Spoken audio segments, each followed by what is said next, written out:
உப்பு எங்கள் வீட்டில் கொஞ்சம் தூக்கலாக இருக்கும், இனிப்பு கொஞ்சம் தூக்கலாக இருக்கும். ஒரு வழக்கு மொழியில் கொஞ்சம் உப்பு தூக்கலாக இருக்கட்டும், கொஞ்சம் மனம் தூக்கலாக இருக்கட்டும், இப்படி தூக்கலாக இருக்கணும்னு போட போட தூக்கிட்டு போகிற சூழல் வந்தாலும் வரும். நம்ம என்ன வாய் ருசிக்கு தூக்கலா கொஞ்சம் போடுறோம், தூக்கலா கொஞ்சம் போடுறோம். எல்லாத்துலேயும் நிதானம் இருக்கணும். குறிப்பாக இனிப்பு உப்புல. இனிப்பையும் உப்பையும் சிறு வயதிலிருந்தே குறைக்கக்கூடிய பழக்கத்திற்கு நாம் வர வேண்டும் நண்பர்களே. 6 சுவை உணவும் ரொம்ப அடிப்படை. 6 சுவைகளும் அந்த சுவைகளுக்கு பின்னாடி ஏதோ ஒரு மருத்துவ குணம் இருக்கு. இனிப்பு மருத்துவ குணம் உள்ளதுதான். ஆனா யாருக்கு என்கிற கேள்வி இருக்கு. உடலை திசுக்களை வளர்க்கக்கூடிய பருவத்தில் இனிப்பு வேணும். அதை தாண்டி இருக்கும்போது ஏற்கனவே எடை கூட இருக்கும், ஏற்கனவே நம்முடைய திசுக்களின் வளர்ச்சி அதிகமாக இருக்குன்னா அங்கே இனிப்பை குறைத்து தான் ஆகணும்.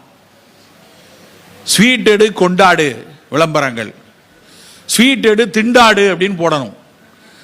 ஆனால் இனிப்புக்கு பின்னாடி ஓடுது ஒரு பெரும் கூட்டமே ஓடிக்கொண்டிருக்கும். விதவிதமான இனிப்புகள்.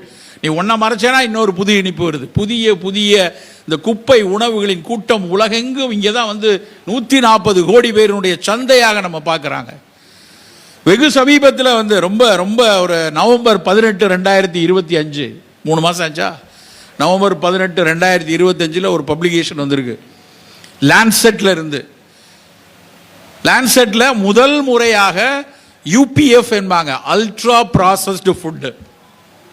அல்ட்ரா ப்ராசஸ்ட் ஃபுட்டுனா இந்த சிப்ஸ்ல இருந்து ஆரம்பிச்சு கொக்கோ கோலா மாதிரியான ஃபிஸி ட்ரிங்க்ல இருந்து நம்ம சாப்பிடக்கூடிய அத்தனை குப்பை உணவுகளும் அந்த பட்டியலுக்குள்ள தான் வரும்.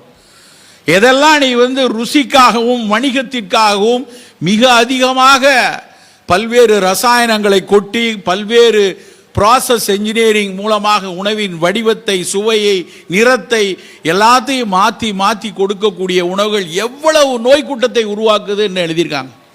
ஃபர்ஸ்ட் டைமாக லான்செட்ல உலகத்தின் மருத்துவ ஆய்வுதல்களில் நம்பர் 1 அந்த பத்திரிகை. அவன் இந்த தடவை கம்பெனிகளினுடைய பேரை போட்டுட்டான் பப்ளிகேஷன். இந்த ப்ராடக்ட் இந்த கம்பெனிகள் உருவாக்கக்கூடிய நம்ம சாப்பிடக்கூடிய நம்ம கடை வீதிகளில் பார்க்கக்கூடிய அத்தனை பாக்கெட்டுகளில் நிறுவனங்களின் பெயரும் அந்த யூபிஎஃப்ல இருக்கு. பெரும் பிரளயத்தையே உருவாக்கி இருக்கிறது ஃபுட் இண்டஸ்ட்ரீஸ்ல அந்த பப்ளிகேஷனுக்கு அப்புறம். அவர்கள் என்ன சொல்கிறார்கள் என்றால், இப்படியான யூபிஎஃப் அல்ட்ரா ப்ராசஸ்டு ஃபுட் அதிகம் சாப்பிட சாப்பிட குழந்தைகளுக்கு எவ்வளவு பெரிய சிக்கல்களை உருவாக்குறது. இந்த நிறுவனங்கள் அதனுடைய பெரு நிறுவனங்கள் அரசாங்கத்தை எப்படியெல்லாம் மயக்கி, அரசாங்கத்தை எப்படியெல்லாம் கையூட்டுகள் கொடுத்து, அரசாங்கத்தை கையில் எடுத்துக்கொண்டு இந்த விஷயத்தை உள்ளே தள்ளுகின்றன என எழுதுறாங்க.